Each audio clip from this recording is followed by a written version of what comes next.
Well, this is an Ask Me Anything podcast. I've now received hundreds of questions on Twitter and in other formats, and I'll try to get through several of them, but many have converged on a single topic, which will come as no surprise: the recent atrocities in Paris, the murders of the Charlie Hebdo cartoonist, and the murders in the Jewish market. And also many of you are concerned about the subsequent self-censorship, which has really been quite amazing to witness. It's just astonishing that the media cannot do the one thing that it could do to keep it and everyone else safe. And it can't do the one thing that would have kept the Charlie Hebdo cartoonist safe, which is publish en masse all of these cartoons and present a united front against this creeping theocracy. So I'll try to say a few things on this topic. I haven't commented on it publicly yet, and while I've been circulating the interviews done by friends and colleagues like Maajid Nawaz and Ayaan Hirsi Ali and Douglas Murray, all of whom have been excellent, I've been declining interviews myself, and I'm not quite sure why I've been doing that. I think the main reason is that it's just become toxic for me to say over and over again that which should really go without saying, and to then be vilified for it. It really is no fun dealing with this topic. Although I am writing a short book with Maajid Nawaz, the working title of which is Islam and the Future of Tolerance. And I'm very happy about that. Maajid is doing amazing work, and he's really just indispensable. And we're having a very good conversation. And that will be published in June, at the latest, I hope, by Harvard University Press. And beyond everything we may or may not agree about, I think we've produced an example of a fundamentally different conversation on this problem of Islam at this moment. And if you don't know who Maajid is, you should Google him. He's a former Islamist who obviously knows exactly why Islamists do what they do. But now he's a reformer, and he's quite articulate on the topic of how to move Islam forward. And while I'm skeptical of that project and increasingly worried that it might be hopeless, he and I managed to have a very good conversation. So I will alert you all to the birth of that book when it occurs. But perhaps I can say a few things about recent events in the meantime. Well, the first thing to say is that the response of liberals, and again, it is so depressing to have to use the term liberal in a pejorative way in this context, but liberalism has completely lost its moorings on the topic of Islam. Needless to say, we have all the usual suspects: Glenn Greenwald and Reza Aslan and Chris Hedges and Karen Armstrong. And as unreadable as these people have become, you can't help but notice the stupid things they say about Islam, even in the immediate aftermath of an atrocity like this. And as will come as no surprise, they will tell you that this has nothing to do with Islam. It has nothing to do with heartfelt religious convictions. No, it has everything to do with capitalism and the oppression of minorities and the racism of white people in Europe and the racism of cartoonists at a magazine like Charlie Hebdo. That is the cause of this behavior. That's what causes someone to grab an AK-47 and murder 12 cartoonists and then scream Allahu Akbar in the streets. It is a completely insane analysis. Even if you grant everything that's wrong with capitalism and the history of colonialism, you should not be able to deny that these religious maniacs are motivated by concerns about blasphemy and the depiction of the Prophet Muhammad, and consider their behavior entirely ethical in light of specific religious doctrines. And it's a kind of masochism and moral cowardice and lack of intelligence, frankly, at this point, that is allowing people to deny this fact. And then we have the practice of self-censorship, which is completely understandable and entirely based on fear. And the reason why it's understandable is that this fear is actually quite rational if you were the only person or news organization printing pictures of the Prophet Muhammad. And that's why every newspaper and magazine and news outlet on earth should have agreed to print the latest Charlie Hebdo cover immediately on the same day and spread the risk. We hear everywhere about this false trade-off between freedom of speech and freedom of religion, as though there was some kind of balance to be struck here. There is no balance to be struck. Freedom of speech never infringes on freedom of religion. There's nothing I could say in this podcast about religion generally or about Islam in particular that would infringe upon someone else's freedom to practice his or her religion. If your freedom of religion entails that you force those who do not share it to conform to it, well, then that's not freedom of religion. We have a word for that. That's theocracy. This respect that we are all urged to show for, quote, religious sensitivity is actually a demand that the blasphemy laws of Islam be followed by non-Muslims. And secular liberals in the West are defending this thuggish ultimatum and putting the lives of cartoonists and journalists and freethinkers and public intellectuals in jeopardy day after day. So we're harming ourselves when we practice censorship on this point. The Muslim world simply has to get used to free speech winning, and we should make no apologies for this. But there are several double standards that are quite harmful on this point. For instance, it is illegal in France and Germany and a few other countries in Western Europe to deny the Holocaust. That's a bad law. A person should be absolutely free to deny the Holocaust, which is to say he should be free to destroy his reputation, and others should be free to ridicule him and to boycott his business. There shouldn't be a law against this kind of idiocy. And making this category of speech illegal is a terrible mistake. And Islamists and liberals are using this mistake as a basis to condemn the so-called hypocrisy of all the people who are defending Charlie Hebdo at this moment. Whatever you think about the content of the Charlie Hebdo cartoons, and as many people have pointed out, this content has been misunderstood outside of France. Cartoons that appear racist to a non-French speaker, to someone who's ignorant of French politics, are anything but racist when you understand the context. But even if you granted that most of these cartoons were racist and therefore offensive, you have to concede that protecting this speech becomes important when you have one group of people, quote, radical Muslims, who are responding to this offense with credible threats of murder in every country on earth. We can't give in to this. So here's one sign that a person, whether he's on the left or the right politically, has completely lost the plot here. The moment he begins to ask, what was in those cartoons? Were those cartoons racist? Was that a negative portrayal of Muhammad? To ask such questions is obscene. People have been murdered over cartoons. End of moral analysis. And we are seeing a total capitulation on the part of news organizations in the face of this terror. The fact that the New York Times will not print the current cover of Charlie Hebdo, even though it is absolutely newsworthy, and even though they are writing articles about it, is shocking. And we should notice how euphemism is preventing honest conversation on this topic. And we use words like extremist and extremism. What do these words mean? Well, extremism generally suggests that an expression of a certain set of ideas has become an exaggeration or distortion of those ideas. But when we're talking about Muslim extremists, have they really exaggerated or distorted the core teachings of Islam? No, Muslim extremists are motivated by the most literal and straightforward and comprehensive resort to the ideas expressed in the Quran and the Hadith. What is ISIS doing that Muhammad didn't do or didn't advocate somewhere in Scripture? Good luck finding something important. And that's a fact that we just have to absorb. That is a body blow to political correctness that just has to land and land hard. Happily, someone like Maajid Nawaz is prepared to talk about this. He's prepared to take the other side in a conversation, with me in this case, and he can do it without lying about the connection between what people believe and their behavior in the world. And he should be distinguished in your mind from someone like Reza Aslan, who is a fount of lies and misdirection on this topic. Reza is one of these people who has said in recent days that the murder of cartoonists and Jews in Paris was due to the failure of integration of Muslims in France and the racism that has been directed at them. This is leveraging a very common intuition that there must be two sides to every conflict, right? So there's two sides to this story. On the one hand, you have the racism of Charlie Hebdo and its readers, and on the other side, you have the poor immigrants who are struggling to assimilate in a hostile society.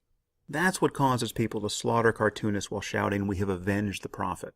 This politically correct analysis is morally insane, and news organizations and readers should lose their patience for it. To focus on the content of the cartoons, as people like Aslan and Greenwald have done, as though it were somehow morally relevant, is a disgrace. And the moment that someone does it, he has tipped his hand. It is a perfect litmus test. I get the sense that people still don't understand what we're dealing with here. Have you seen any of these recent interviews with captured ISIS fighters? Religion is the whole story. They are totally fixated on getting into paradise. In fact, the Kurds have put female soldiers into the field, and this terrifies members of ISIS because they believe that they won't go to paradise if they get killed by a woman. Okay? They literally run away from these female soldiers. Okay? It's like a culture of psychotic and psychopathic children. And just consider the attitude they showed toward real children. I mean, of course, they've been murdering Shia and Christian and Yazidi children, burying them alive and crucifying them, but they seem happy to inflict needless horror on their own children. I mean, you may have read a story recently about a street magician in Raqqa, Syria, who had been entertaining children for years. ISIS deemed his activities un-Islamic and cut his head off. Just imagine what it is like to be a child in this context.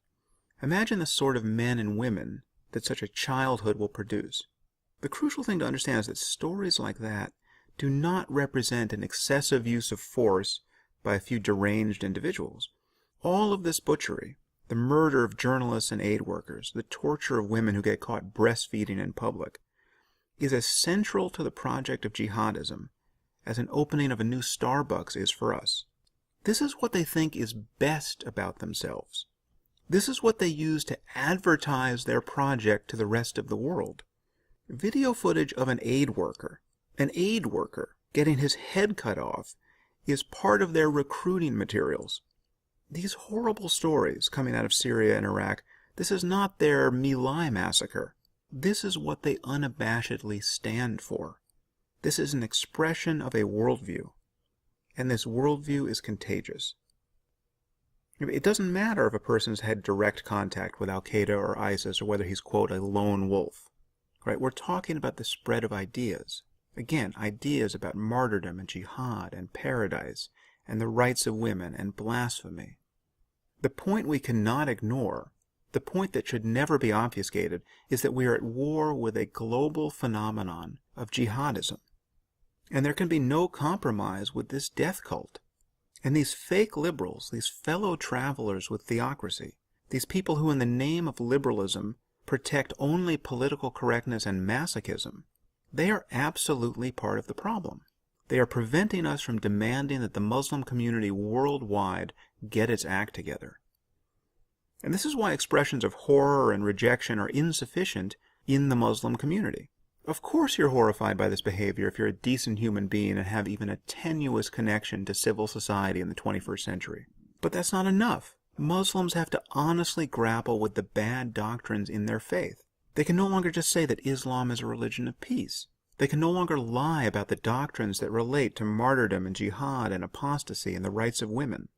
Muslims have to fight a civil war of ideas, or a civil war against jihadism and Islamism generally. That's what has to happen. It's not a matter of blaming all Muslims for the actions of a few. It's a matter of demanding a reformation within Islam that only Muslims can accomplish. The civilized world is waiting for this to happen, and people will continue to die until it does. And of course, most of the people dying are Muslims. As I said, the conversation I'm having with Maajid Nawaz is directly on this point. And Maajid is doing extremely important work with the Quilliam Foundation, and I encourage you all to look him up if you're not aware of who he is. Well, moving on to a very different topic, about which I've also received several questions. I released a video of a lecture I gave in the fall on the subject of my book, Waking Up, and that's available on my website. But I received complaints from several readers that I was selling it and not offering it for free. Now, I knew this was coming, and this is actually a difficult thing for me to talk about, but I think it's important. We've all begun to expect everything online for free, and I include myself in this. I want to read articles and watch videos, and I don't want to pay anything for them. If someone sends me a link to an article in the Wall Street Journal, and I hit their paywall, I'm not going to read it. I don't want to subscribe to another newspaper or magazine. Certainly not for a single article, and money aside, it's just too much of a hassle. But of course, everything can't be free online, or no one will be able to make a living producing quality work. We have yet to find an elegant solution to this problem. But the problem runs deeper than this because people actually make a significant effort to find content for free rather than buy it. I've heard from several people, ostensibly fans, who are just waiting to find my Waking Up video for free on a file sharing site, that is, illegally pirated. These are people who will express a totally positive orientation toward my work, but they just don't want to spend $4.99 on a video. And in fact, I've heard from people who bought the video and really enjoyed it, but regretted that they had purchased it before they realized that it was available on a file-sharing site for free.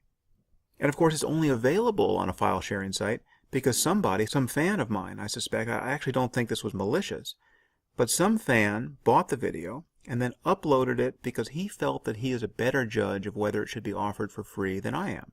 So this is an interesting problem because I completely understand the expectation that information should be free. Again, I feel it myself online. Paywalls suck. We need to find a more elegant solution than repeatedly asking people to input their credit card information. But we are all experiencing a race to the bottom now, where it's becoming harder and harder to charge for content online, and therefore harder to have a career as a writer or musician or photographer or filmmaker or journalist. Jaron Lanier wrote a very interesting book entitled Who Owns the Future that focuses squarely on this topic. Now, content creators are all in competition with one another, of course, for our time and money, but they're also in competition with free versions of themselves. For instance, I wrote a book, Lion, a very short book, and it was initially published, I think, for $2.99 as an ebook. And I received complaints from people who noticed that they could read 8,000 or 10,000 word articles on my blog for free. And they were now wondering why they should be expected to pay anything, even just $2.99, for an essay of similar length as an ebook. So it's interesting to see what's happening here. I'm losing a competition with a free version of myself. I was being penalized for having written blog articles that were so long and fulfilling, apparently, that they seemed to undermine any justification for charging for something of similar length in the future. And this is a weird situation to be in. For instance, I just spoke about a book that Maajid Nawaz and I are writing. It's of similar length and format to some of the longest conversations I've had on my blog. And the question will be asked, why not just release this on your blog for free? Well, there are several reasons, but the main one is that it takes a lot of time to do this well. And I asked a lot of Maajid's time to get this book written. And it is just unsustainable to spend this kind of time again and again and again and again for free. And most of the writing I do is for free, and most of the speaking I've done has been for free. But it has to be subsidized by work that is financially viable. If you like reading my blog articles, or you like listening to podcasts or seeing videos of me online for free, the only way to support this work is to buy the thing I'm selling when I'm selling it.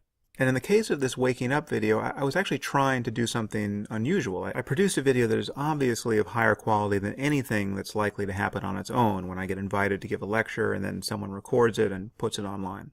And it turns out that it's very expensive to do this. It's expensive to merely acquire the footage. I recorded 3 separate talks in 3 separate cities, and this was all done professionally with a 5-camera crew in each city. There really should be no mystery about why I would need to charge for a video like this. It cost over $100,000 to make. So the question of whether it makes sense for me to produce a video of high quality is a question that can only be answered affirmatively by your willingness to pay for it. So I am running an experiment here, and the only way to support it, I'm afraid, is to buy the video and not download the pirated version. Now, my concern is that this is all sounding more mercenary than it is. I mean, it is an immense privilege to do the work that I do. I actually get paid, sometimes, to do work that I would do anyway for free. I'm not working in a coal mine. But the general picture here, that you should all be aware of, is that it is increasingly difficult to figure out how to get paid for doing work of this kind. I'm in a privileged position to absorb this difficulty, and many other writers and podcasters aren't. So if there's a podcast you love and you've been listening to it for free for months, and there's some way to support it, they have an Amazon affiliates link on their website, or they have a donate button, I would encourage you to support it, because we're all trying to find some way to cross over into this digital future of media. And free really is the enemy.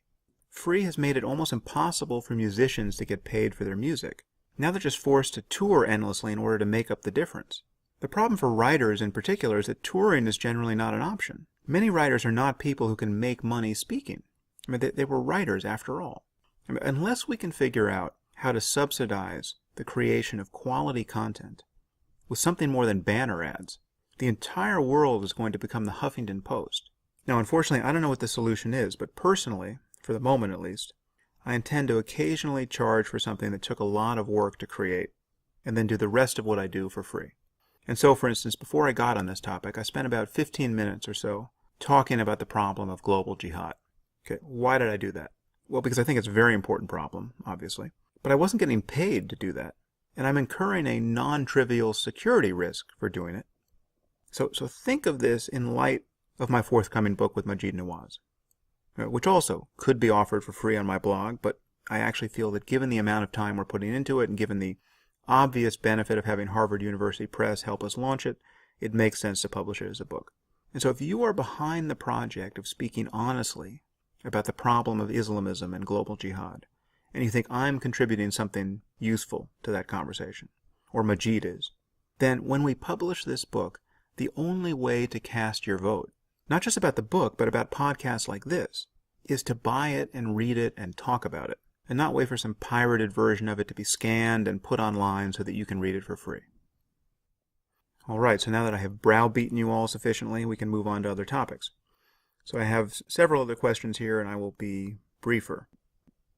Do you think social progress can ever go backward? For example, a return to slavery or public executions? Yes, I do. I don't think there's anything about moral progress that is guaranteed. We conquer ground, and we can lose that ground, and the bad people can certainly win. So all the more reason to fight evil and lunacy wherever we encounter it.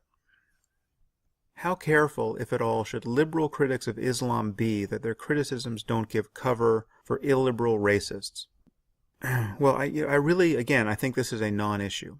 I think that if what you're saying relates to ideas and their consequences, and you're actually not promulgating racism, which is to say you're not concerned about the color of people's skin or their ethnicity, you're just talking about ideas, well then if people are going to use your clear thinking for some nefarious purpose, that is outside of your control. There obviously are racists who are going to continue to be racists. And on any specific point, their animus toward brown-skinned people or Arabs or immigrants may align with a totally rational concern about specific ideas or social policies. But that's not something you can correct for by not criticizing bad ideas or specific policies. So I really think it is a non-issue. I think we should disparage racism wherever we encounter it, and we should talk candidly about specific ideas, in this case within Islam, like a belief in martyrdom or jihad. So I don't see any contradiction there between being committed to clear thinking about dangerous ideas and being committed to treating people as people fairly across the board. How can we convince apologists that religious people really do believe what they say they believe and that their God is not metaphorical? Well, this is actually a very difficult problem. I think that many apologists know that they're lying. So there are dishonest apologists. There are people who know that religious fanatics are motivated by their fanaticism, and that it's not politics, and that it's not economics, and that there's a straight line between belief and behavior. And I'm convinced that many apologists know this, and they're lying about it for reasons that are generally inscrutable. But there are people who are simply confused. They don't know what it's like to believe in God, and for that reason they doubt that anyone really does. And this is a difficult problem to get around. I mean, there seems to be no manifestation of religious fanaticism that is so unequivocal as to convince people that it really must have been born of religious ideology rather than some other motive. Now, curiously, they don't tend to feel this about other kinds of religious behavior. So people who go to church on Sundays and they eat the communion host at the Mass and they say the rosary, and when you ask people why Catholics, in this case, would behave this way, well, they will admit that it's on the basis of their Catholic beliefs. But when you talk about behavior that causes immense harm in the world, then they ascribe this behavior to some other motive. Even in the case of a suicide bomber who's left a video testimony as to his expectation of getting into paradise. So there is no evidence that would be sufficient for many of these people, and they have, for whatever reason, rigged the game this way. They've either rigged their own minds or they've rigged the public conversation, and there's nothing to do but keep talking past them in a hope of reaching other people. During mindfulness, how do you know when you're experiencing consciousness without the ego? Well, it's a little bit like asking, how do you know when you're no longer lost in thought? Okay, it's something you can be wrong about. Just as you can be thinking without knowing that you're thinking, you can be thinking about the illusoriness of the self and not be aware that that's all you're doing, just thinking. Right? So you can have an undercurrent of thought present that is uninspected. So you can have a clear moment of seeing the selflessness of consciousness, and then get lost in thought again in the next moment and not see that that's occurred. And the character of that thought could just be seeming to extend this intuition about the selflessness of consciousness. So you could just be thinking about how there is no self and about how consciousness is vast and open and spacious, etc. So it is possible to be confused on this topic. But there is an experience of clarity that you can keep repeating. Again, it doesn't have a very long half-life for most people, just a second or two, but its duration can extend the more you practice. And it's a clear dropping out of any sense of there being a center to the field of consciousness. Again, in the midst of what could otherwise be a totally ordinary experience of conscious awareness. So it's like anything else. It can be repeated again and again and inspected again and again until you achieve some kind of clarity and confidence that this is in fact what consciousness is like. And it's like this whenever you remember to look. So it's the repeatability of it that is significant. So what's important to realize is that the selflessness I'm talking about is not a peak experience that you have and then lose and then remember for the rest of your life and think about and hope to get back to. No, it is a capacity to notice something about the nature of consciousness in every present moment, the moment you remember to look, the moment you remember that there's an alternative to being lost in thought, which is to say, in a moment of mindfulness. So you can either locate this quality of consciousness in this moment, or you can't. And if you can, well then it's always there to be inspected. So if you think yourself up into a position of doubt about this, and you wonder, well, maybe there really is a self, and maybe I'm just fooling myself, well then you can look again in this moment. And if you actually have this capacity to look, well then this feeling of self will again drop away. Then its absence will become obvious. So it is self-authenticating in that sense. It's a direct insight that is repeatable. So again, it's not a question of whether you are remembering this thing correctly. You know, maybe the thing you thought happened to you really didn't happen to you. And there's no way to go back and check. Okay, no, this is in every present moment something that can be recognized about the nature of consciousness. Why do people keep claiming incorrectly that Hitler, Stalin, Mao, and Pol Pot were atheists? Well, what's incorrect about the claim is that they were motivated by atheism, that the idea that there is no God was the reason they created all the suffering and mayhem that they did. Some of them probably were atheists. I certainly think that Stalin and Mao and Pol Pot were atheists. Hitler seems to have believed a fair amount of religious nonsense, as you know, and famously referred to Jesus throughout his speeches. Whether he was actually a Christian or not, I don't know, but the crucial point is that the behavior of someone like Stalin, creating gulags and sending intellectuals there and presiding over the starvation of his people, etc., was not an expression of atheism as a set of ideas. Whereas when people are murdered for blasphemy or apostasy in a Muslim society, this is a direct expression of a religious ideology. Now, if Hitler gave speech after speech detailing how his rejection of God and his certainty that there was no heaven or hell was leading him to behave in the way that he did, if he kept saying, I'm going to kill the Jews because I hate them as a source of Abrahamic religion, and I'm an atheist, and I'm opposed to all religion, okay, if that was the content of his conversation, well, then yes, we could draw a line between his beliefs and his behavior, and we might wonder whether there's a necessary connection between a rejection of God and this kind of behavior, but at the very least we would be able to say that the conscious adoption of atheism in this context was leading him to behave this way. But of course that was not the character of his conversation at all, and his hatred of the Jews was a rather direct inheritance from 2,000 years of Christian demagoguery.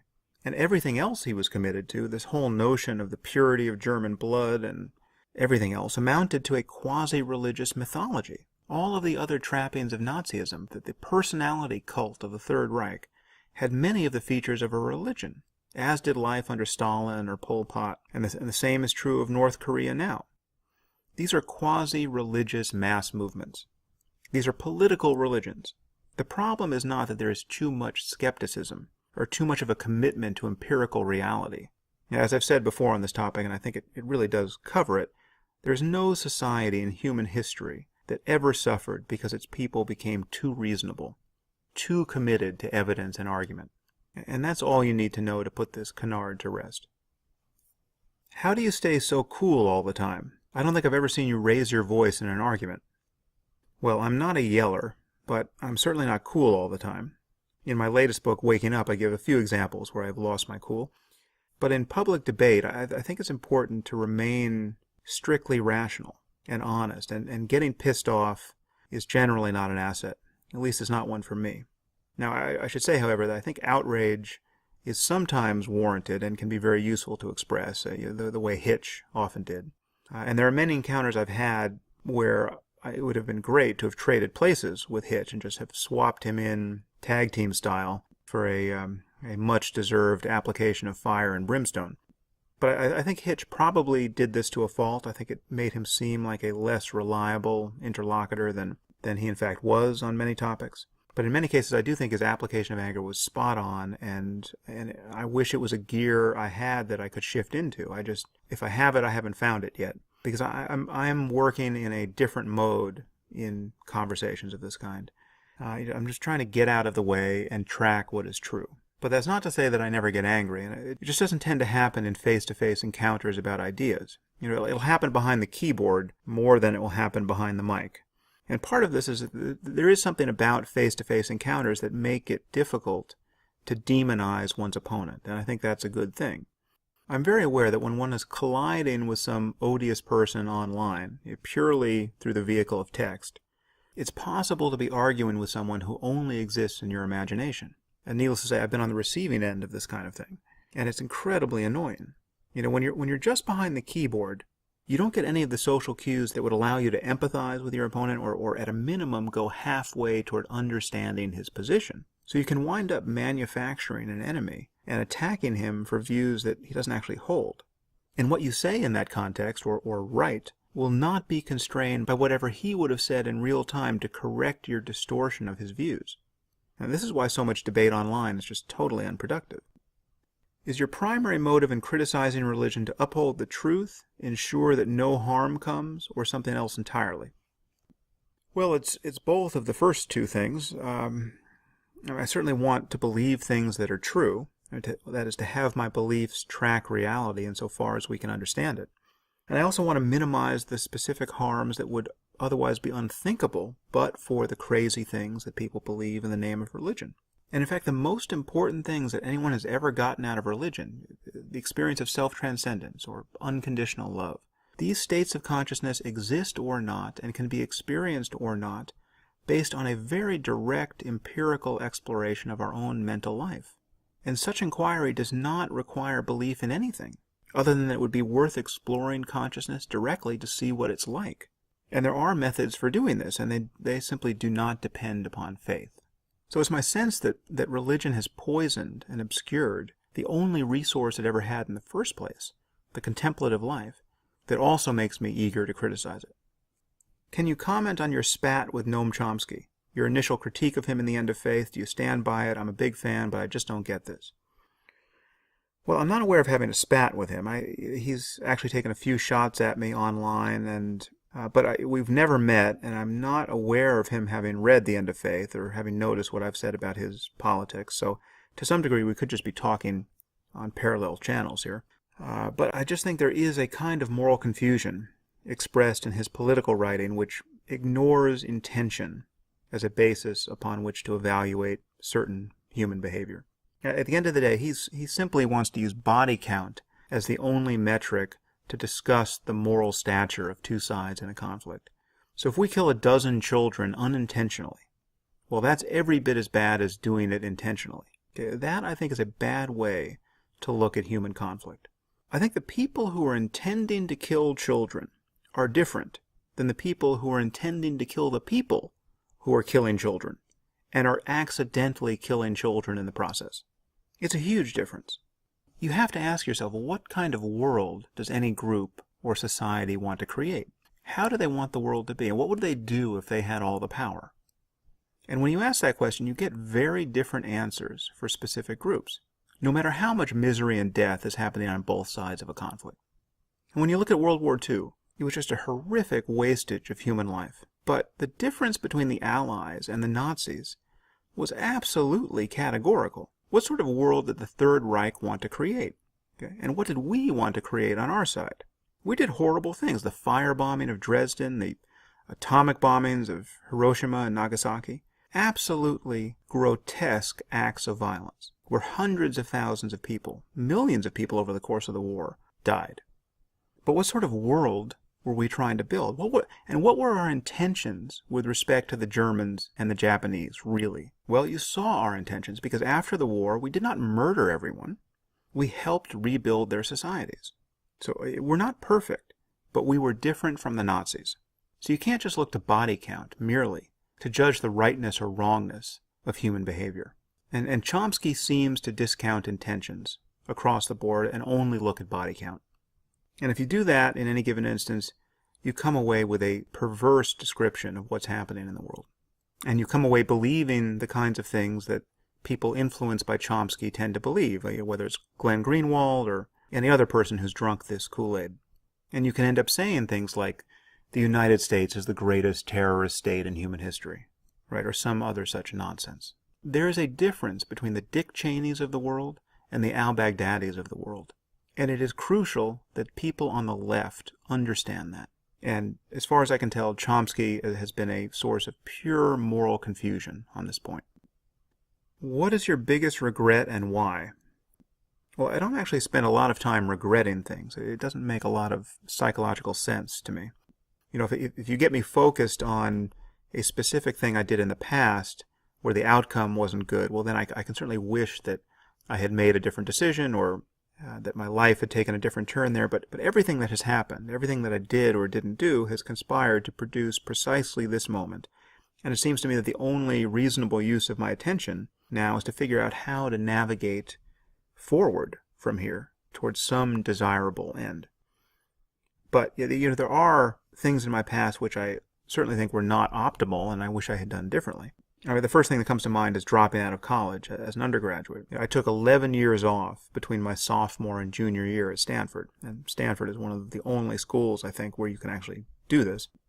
This has allowed me to do many things I certainly don't regret and that were incredibly valuable for me. I spent about 2 years on silent retreat in my 20s, and I read hundreds of good books, and I spent a fair amount of time writing, so it's not that I wasted all that time, but I didn't appreciate the difference between dropping out as an undergraduate and taking time off between college and graduate school. I mean, psychologically, it seems to me the difference is huge.